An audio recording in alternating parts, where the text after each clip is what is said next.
All right, gang, before we get into today's episode of the podcast, I have a great announcement.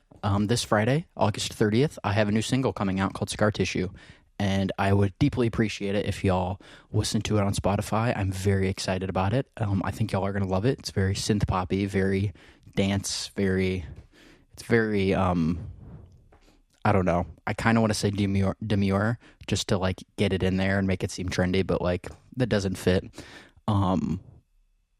But yeah, I'm excited about it. Please stream it. Anyways, love y'all. Into the episode. Go.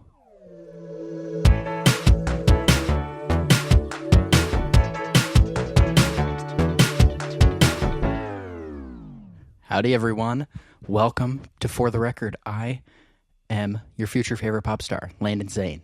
And this is, as it will always be, your favorite podcast, For the Record. Round of applause. We're back. I haven't done this in forever. I almost forgot the intro. I think I got it right. Because even the last two times I did this was the 2 episodes I did with Sebastian, which, like, were kind of different.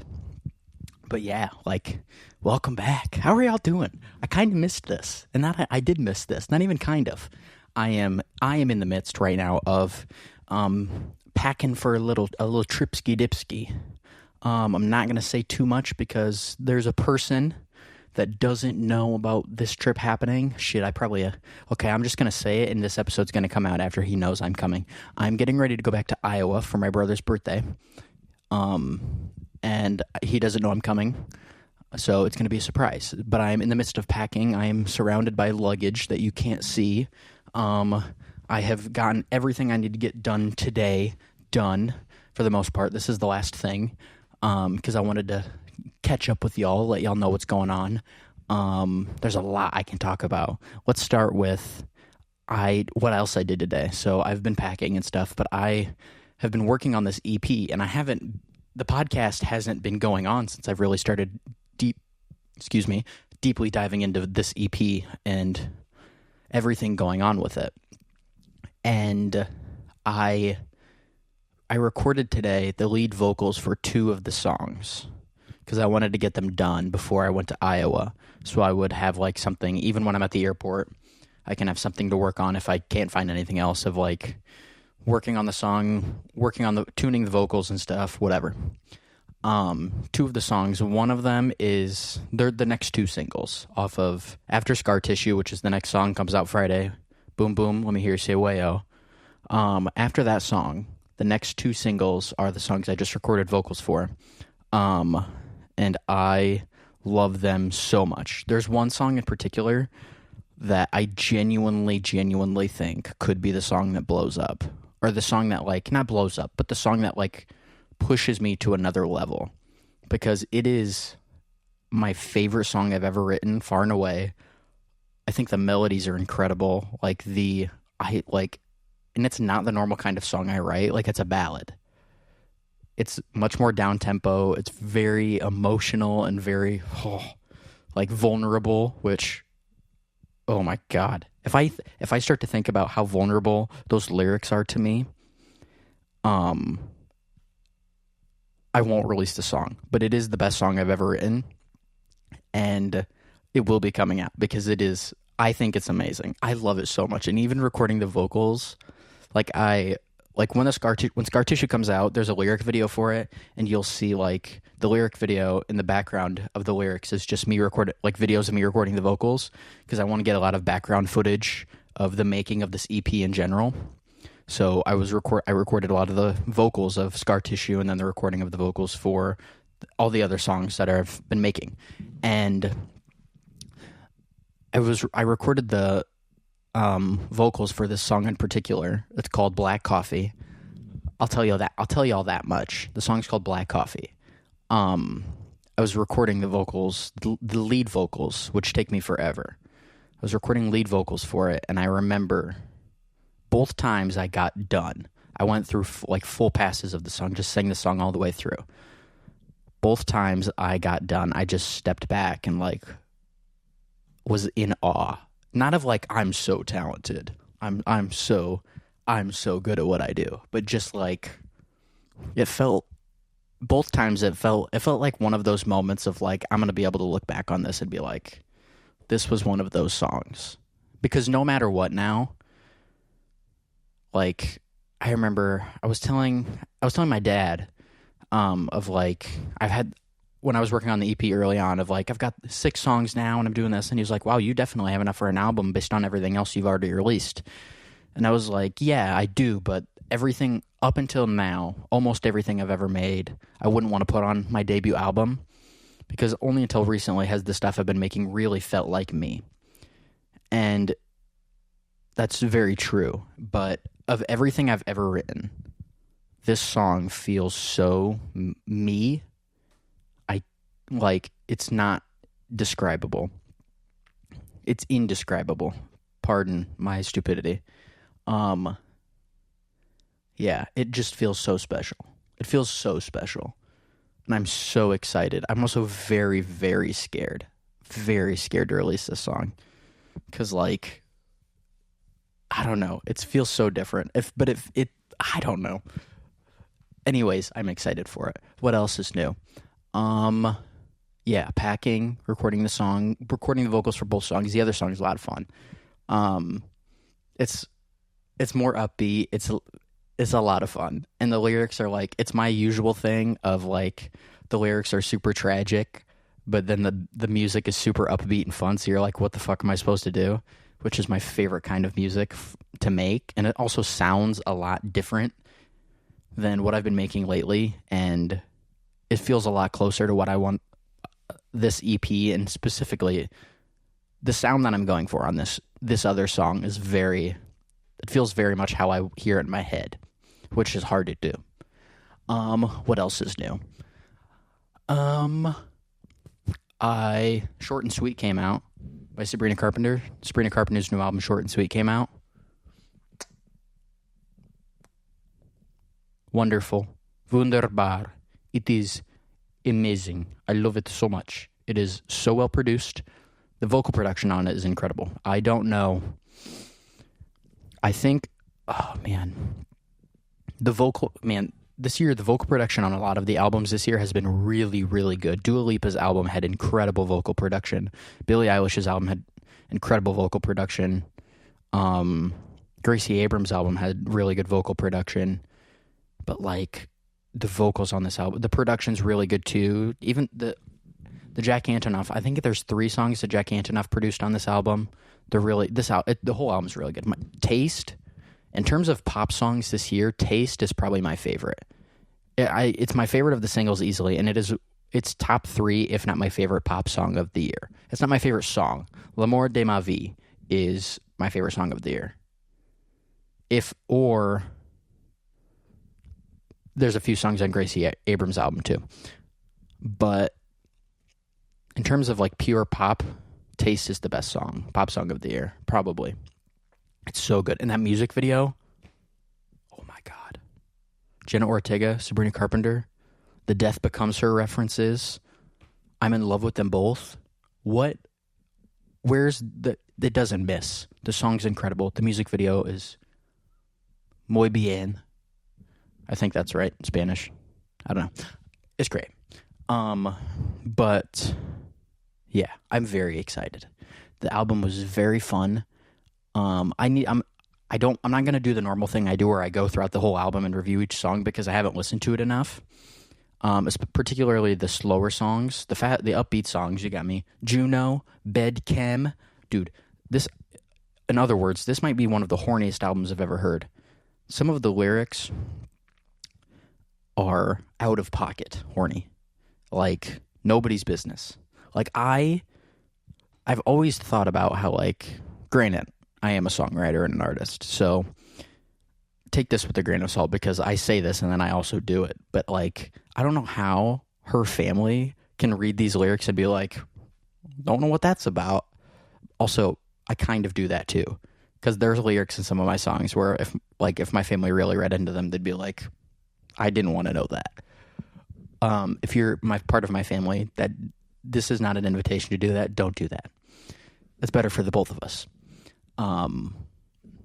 but yeah, it's such a fun album. And even the sad songs, she has a great way of injecting her own sense of humor into her music that is very like refreshing. It's similar to what Chaperone does on her debut album.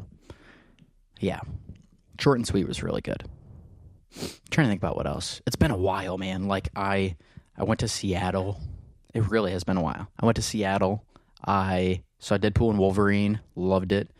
What else? The Doctor Doom stuff. Sebastian and I went to San Diego, and we went to Comic-Con. We didn't go in, but we went, and then we went to this club we went to the Iceberg Lounge, which is the Penguins Club from the Batman, like the DC movie. That was to promote the show, and it was like an actual speakeasy, and they gave us free alcohol, and they gave us like cigars and stuff, and we got fake tattoos. It was a lot. That was fun. Had a few nights of overconsumption.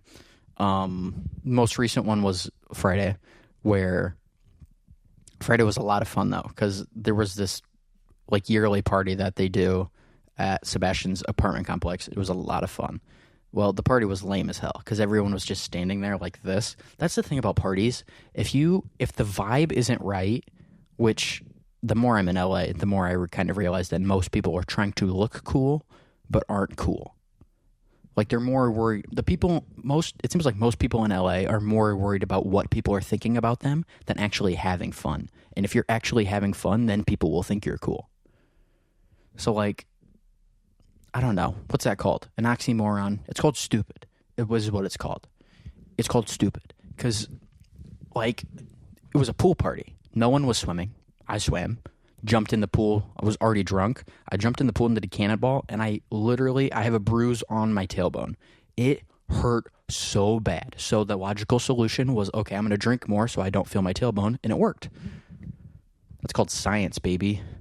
Just give me a doctorate. Like, just give me my medical degree. Because I figured that out. Said, my ass hurts because I was an idiot and I hit my tailbone on a 4-foot pool. What do I do? Drink more. Ching. Correct answer. Yeah. And it worked.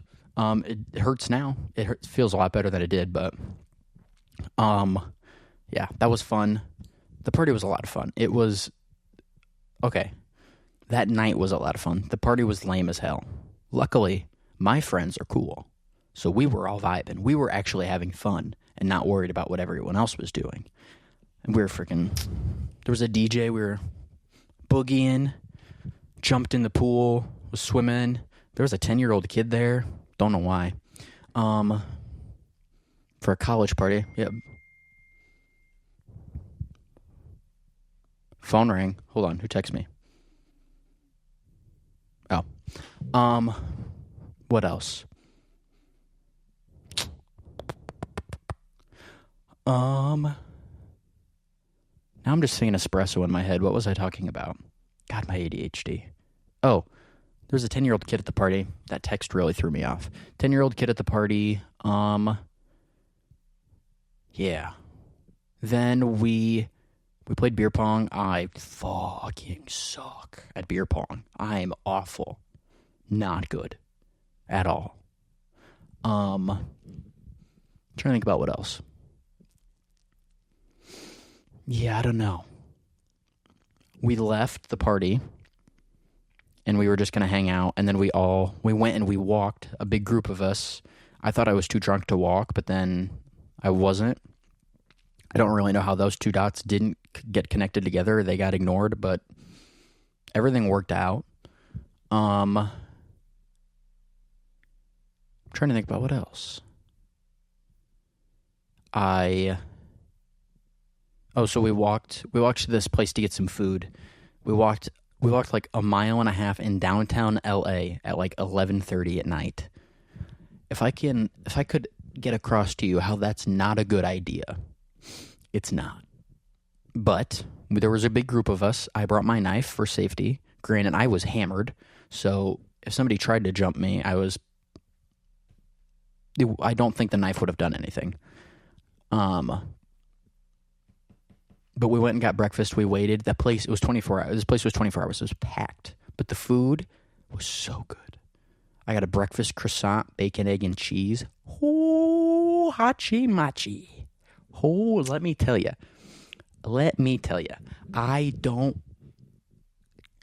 might be one of the best things I've ever eaten.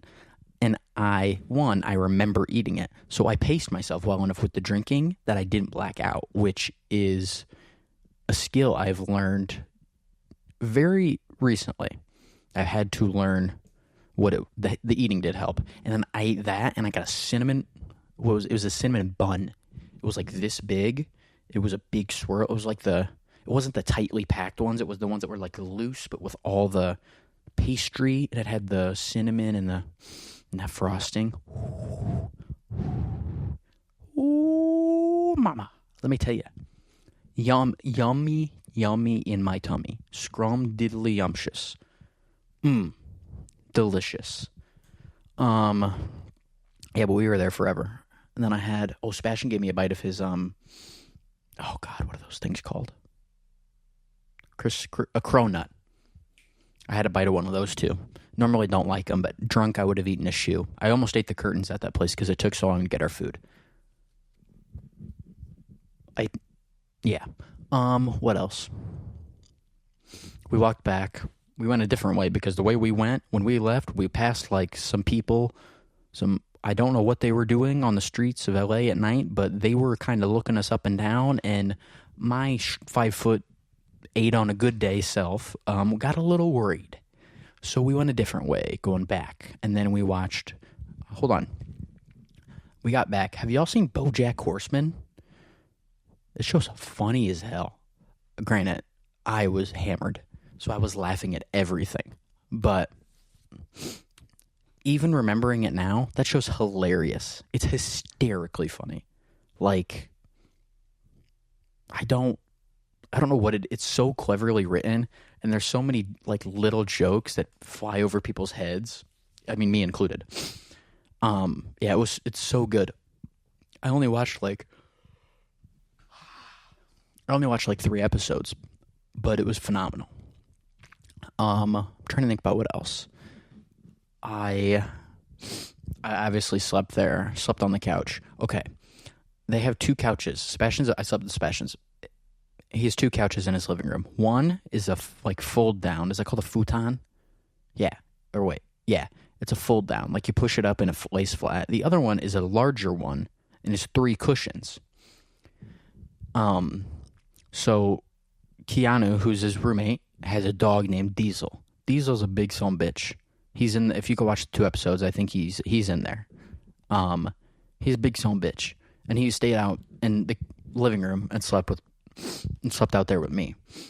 And logically, he took the big couch when he slept on one cushion, and I took the tiny little futon, and I slept. When you lay it down, there's like that intersection that is like the hinge for the thing to lay flat. I slept on that. It is the most I sleep on a couch. I sleep on a couch currently. It's a pull-out, but this table's in the way, so I can't pull this couch out. I sleep on a couch. That is one of the most even I was hammered too, and I normally sleep great when I'm drunk.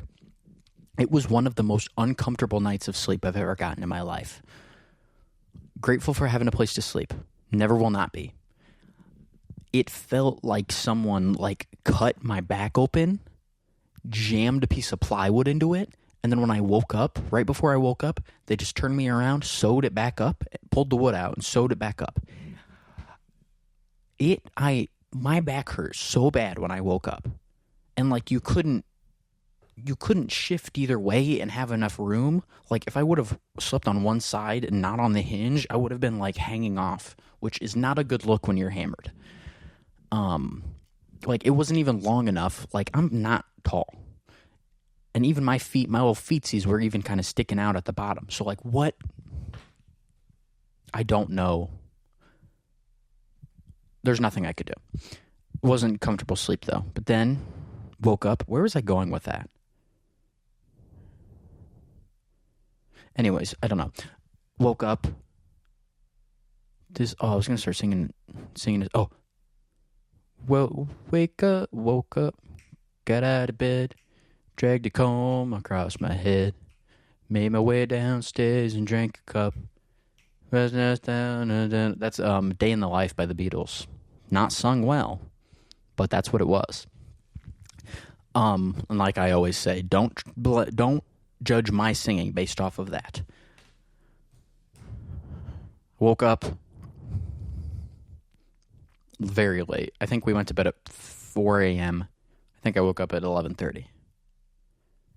So I got a normal amount of sleep, but I just woke up very late.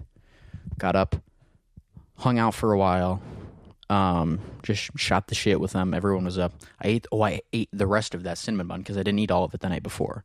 Just as good. We talked about, I don't know, nerdy shit, Marvel, whatever we talked about. And then,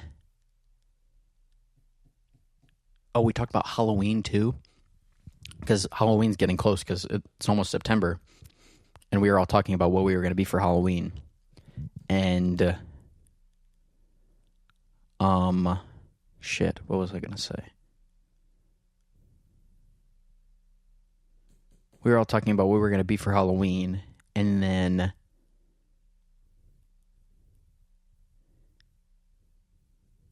oh my God, I totally just like freaking my brain shit the bed. We were talking about Halloween costumes, and I talked about how I'm gonna be Wonka. I'm gonna be Willy Wonka. I'm gonna be Willy Wonka for Halloween. Excuse me. Yeah, I've had that idea for a long time. I am getting a haircut when I go back to Iowa because my hair is the longest it's ever been, and it needs to be cut. I feel like a lion, and not in a good, like, not like I'm in a Maybelline commercial or something. Or wait, no, not Maybelline. Is it Maybelline? Google. Hold on. Maybelline. Wait.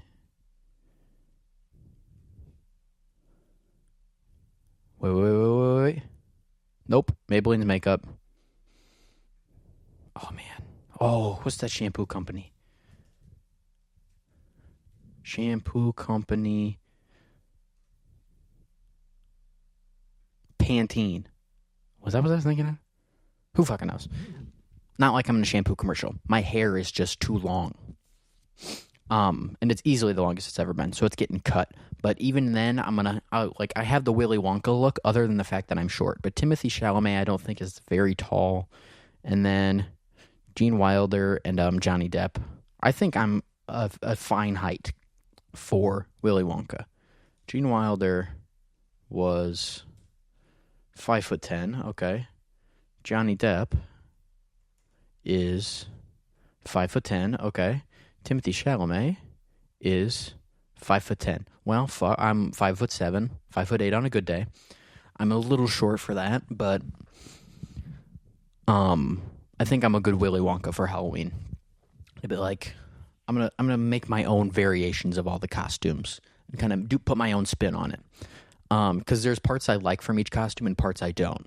So I'm gonna put some zhuzh on there, make it mine. Yep. And then I'm trying to think about what else. Oh, I've been reading a lot more lately. I always when I run. Oh, my run. I run to the gym and run back. I've talked about this before, but I've been able the past few times I've gone to run the entire way there without stopping, other than at crosswalks, and maybe like a brief 10 seconds I walk and then I start running again. And I haven't thrown up in a few weeks because I normally at least once a week I will throw up from running, but it's been a while, which is exciting. I still hate every minute of it. My mom was like, so that means, and whoever thought you were going to enjoy running and you're going to be a runner? I literally was like, Mom, I want to jump in front of the cars that drive by me when I'm running. I hate it so much. I don't like it. But abs. Abs or don't run. I kind of want the abs more than not the running. Because the workout is fun. In between, I do often feel like I'm going to pass out, throw up, or both. So that's not fun. But the shower afterwards is always the best part of my day. And but I do hate every minute of it. But I'm getting the closest. I talked about this one of the episodes with Sebastian. I'm the closest I've ever been to abs in my life, far and away. And the motivation for me to have a six-pack with how close I'm getting is very high. So, like, I have to ride this out and just see how close I can get. And then when I get the abs, it's all going to be about maintaining it and then working on making the rest of my body just yoked. I'm gonna be comic book accurate Wolverine. I think he's even shorter than that. I think he's like 5'4". Because I'm 5'8". Yeah, definitely 5'8". Don't rewind. Comic book Wolverine height. Not costume. Height. 5'3". Oh, I'm not 5'3". Cha-ching! I'm good. 5'8", ladies. Call me. What a vertically challenged is always the way I like to say it.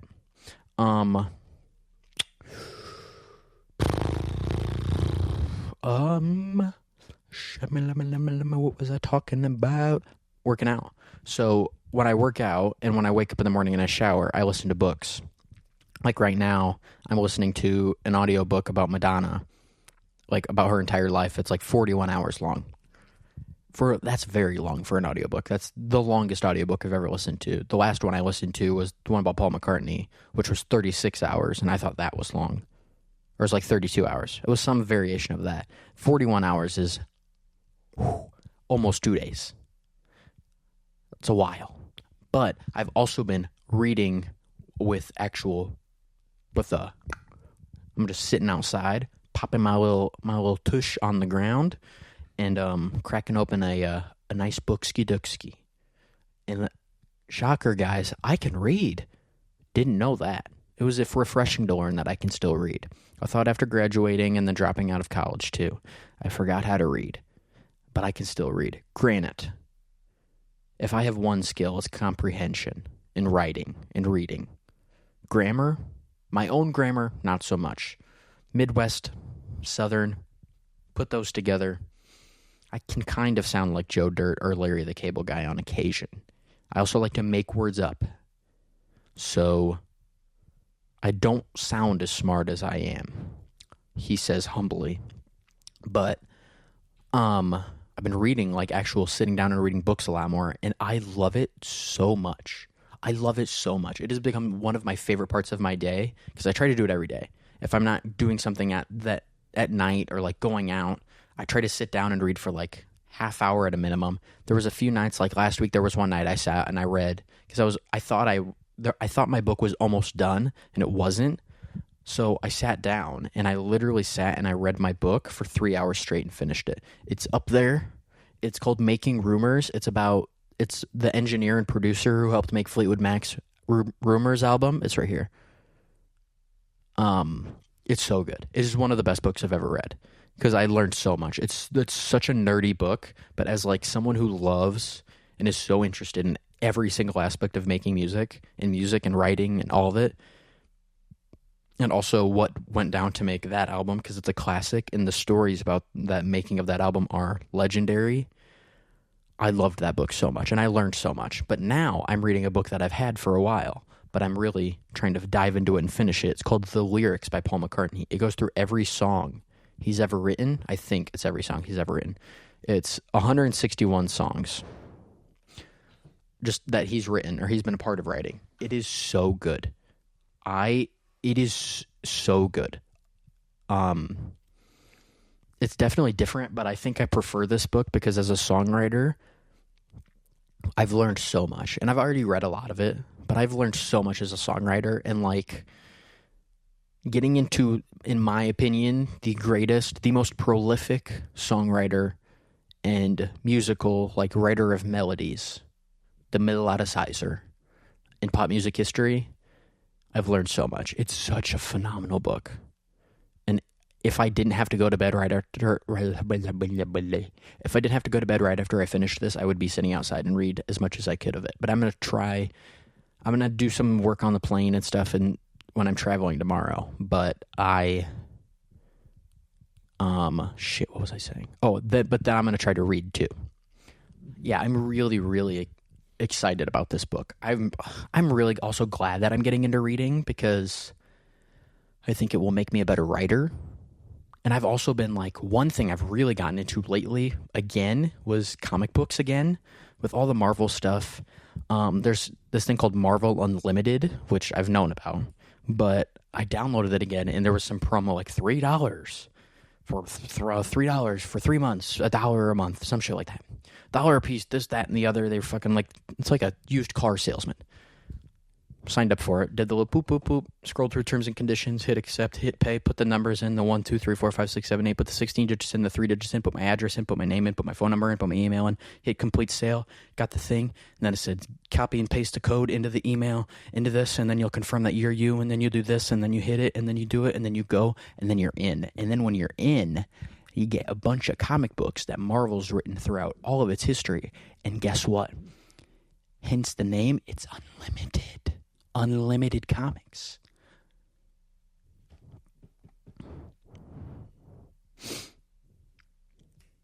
Yeah, but I've been reading a lot, and I've been going back and reading a lot of the stuff that I read as a kid that I thought was the best, and I've also actually realized that a lot of it is really, really, really good.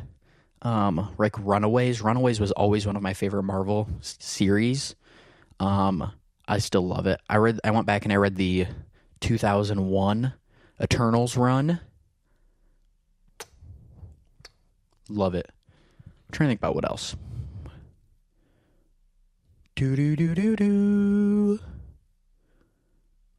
Right now I'm reading the Young Avengers, like their original run with Iron Lad being Kang. There's a bunch of stuff.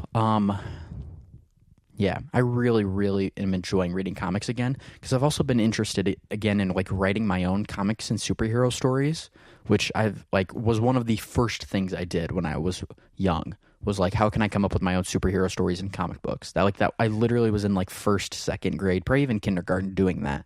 Coming up with, I remember I had one called Mosquito Man. Mosquito Man was, and like Captain Underpants was always my inspiration early on because it was. Come on, what is funnier when you are 5, 6, 7, 8, however old? What's funnier than Underpants and the jokes written in those books? Nothing. And the art style was simple enough that I could kind of copy it and turn it into my own thing. So I came up with this superhero. I think it was my first real established one called Mosquito Man.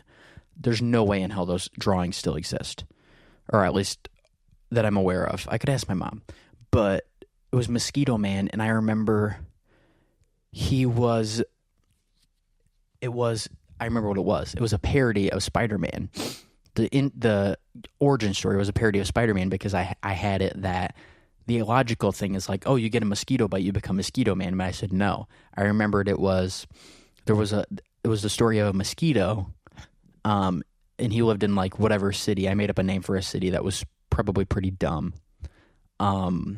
And I remember the origin story was that there was this man, there was this mosquito, and he was living his life as a mosquito, and then he got bit by a radioactive man, and he became Mosquito Man. So it wasn't a man that got bit by a mosquito and became a superhero. It was a mosquito that got bit by a man, and when the man bit the mosquito, he became half mosquito, half man. I thought at 6, 7 years old, I thought I was a genius. I still think it's pretty funny. I think it's clever. And there was one story that I really, really was writing a lot of. I don't think I ever finished it, but I probably made 20, 30 pages of it. I wish I remembered who the villain was, because I always had ridiculous ideas for villains. And then as I got older, I really started like getting into Marvel and like actual comics and like drawing and this writing superhero stories was how I was like the first thing I really got into creatively. But yeah, so like I've been writing, I have this superhero universe I've been writing a lot in my free time. When I'm not working, it's like if I'm not working on music or I'm not working, the thing I'll tend to do is I'll write this story and work on this universe with all these characters and this deep history and all this stuff. And it's so nerdy and I love it so much. And I'm so excited about it. It feels so like it feels very much like my own creative style and sense of like what I like, because it's very much like taking the elements of every superhero story I've loved as a kid and the art style and all this stuff, and kind of weaving it into my own original thing and trying not to rip anything off directly, because it's all inspired by itself, which is like how art is made.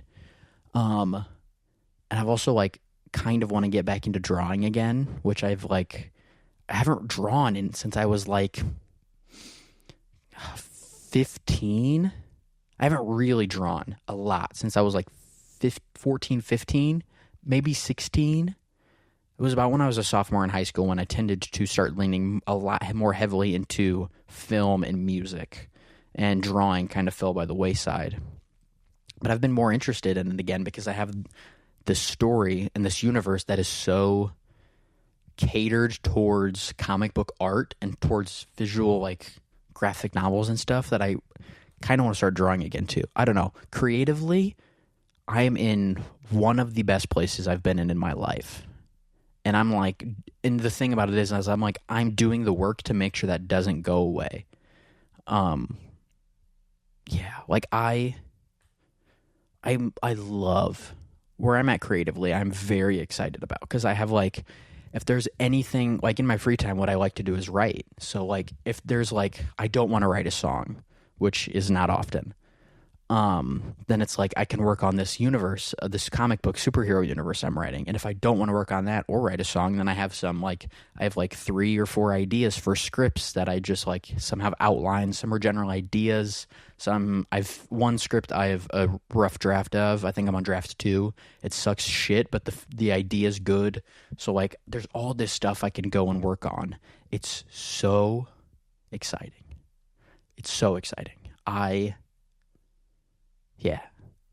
I like, especially compared to like, I've realized now that when I moved to LA, like the normal depression period that you go through, in my opinion, when you move away from everything, because it's, at least for me, moving from a super small town, granted having lived in Texas, but moving from a super small town and then moving to LA, and like immediately I was depressed because I had no family. I had Sebastian. I had like so few peers and friends, no support system.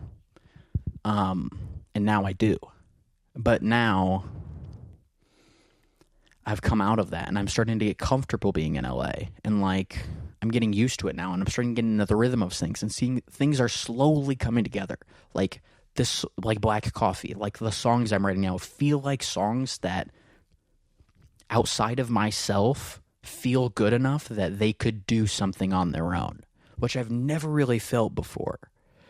So I have that, and then I have like career-wise, like I got a new job, and working on that is super exciting because it's like in the industry, and there's all this stuff that's going on, and I feel so motivated about everything I'm doing that like, now that I can look back at the period where like I had writer's block, like before I had ever gone back home to see my family, when I was still living in LA, when I lived here, but I had like a lot of writer's block because I still like I was still adjusting, and there was still all this stuff of like, how do I want to write, and figuring it all out. And now that I'm getting there, I don't know. I'm so excited and so happy where I'm at creatively. Granted. And I talked about it, and so like I recorded some footage for behind the scenes for the EP I'm working on. And I even said in the EP, like I are in that footage. I've never been more creatively exhausted also, and emotionally exhausted, especially because specifically songwriting is like how I process things in my own life. I'm still like make stuff up for details and specific lines, but it's a very like biographical. I think it's autobiographical. Autobiography definition. Yeah, it's very autobiographical for the most part. So it can be very emotionally and creatively draining because you have to like and then put it down on paper, which can be very exhausting. And like having to sit down and write 6 songs, like boom, boom, boom, boom, boom, when you hear you say wayo, it is a lot of work. It is a lot of work. And everything's written now.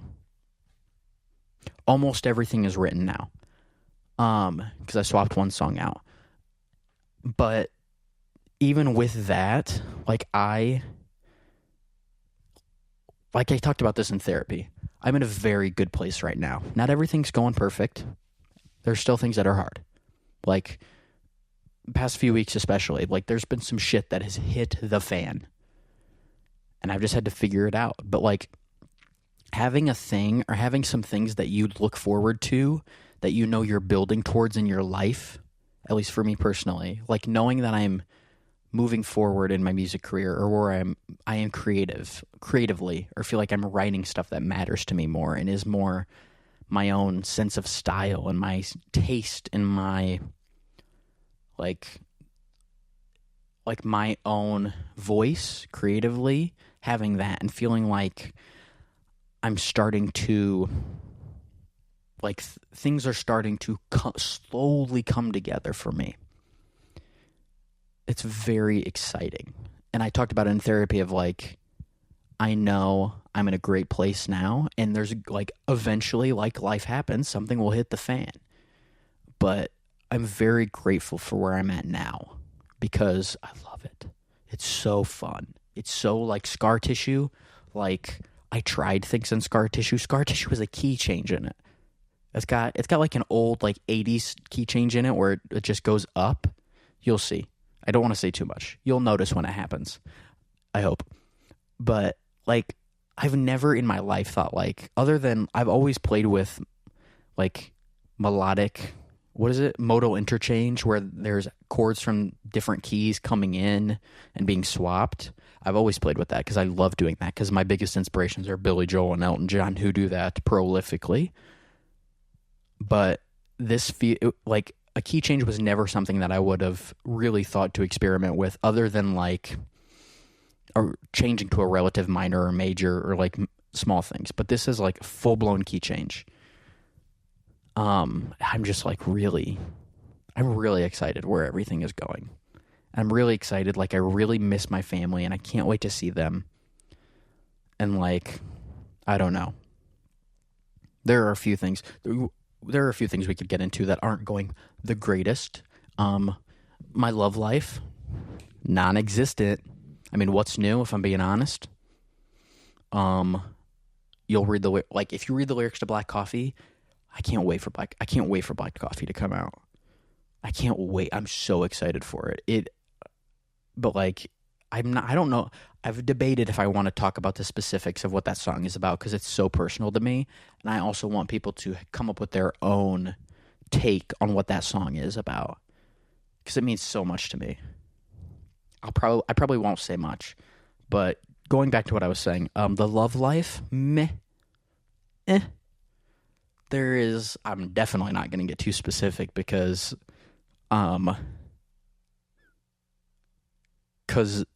such person could see this, because this is the World Wide Web of the internet and digital footprints and social media and buzzwords. Yeah, because I don't particularly want them to see this and then be like, huh, boom, boom, boom. Oh, it's about me. That's my nightmare. Like, yeah, that would be my nightmare. But there is a person as the old people in England would say, I fancy. I don't think I use it right. I fancy. There's a girl I do particularly fancy. Now I sound like Jack Sparrow. And this was not the voice I was trying to do, but we're going to move on. Yeah. And that's going not well, if I'm being honest. But I'm trying to think of a motivational thing to say to you that I can relay back to myself. coming up on a blank. So I'm going to go to bed because I have to be up in checking my Patrick watch. Oh, God, math. I have to be up in 6.5 hours. No sleep till Brooklyn. Not going to Brooklyn, though. I think that's it. So, we're going to recap. Life's good. There's a lot we just talked about. I hope you're doing well. But remember, this Friday, Scar Tissue, cha-ching, please stream it. I'm really excited. I really hope y'all like it. I really want to know what y'all think. Excuse me. Yeah, Scar Tissue Friday.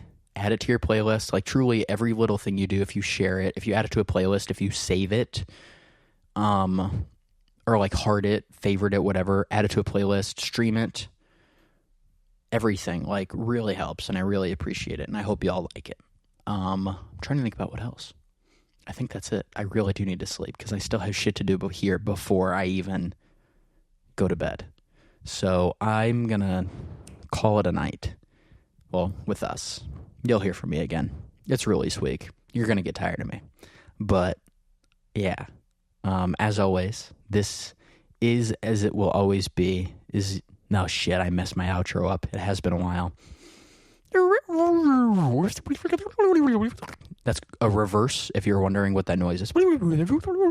I am as I will always be. I have been, as I will always be, your future favorite pop star. I got it. Your future favorite pop star, Landyn Zane. And this is as it will always be, for the record. Have a good night.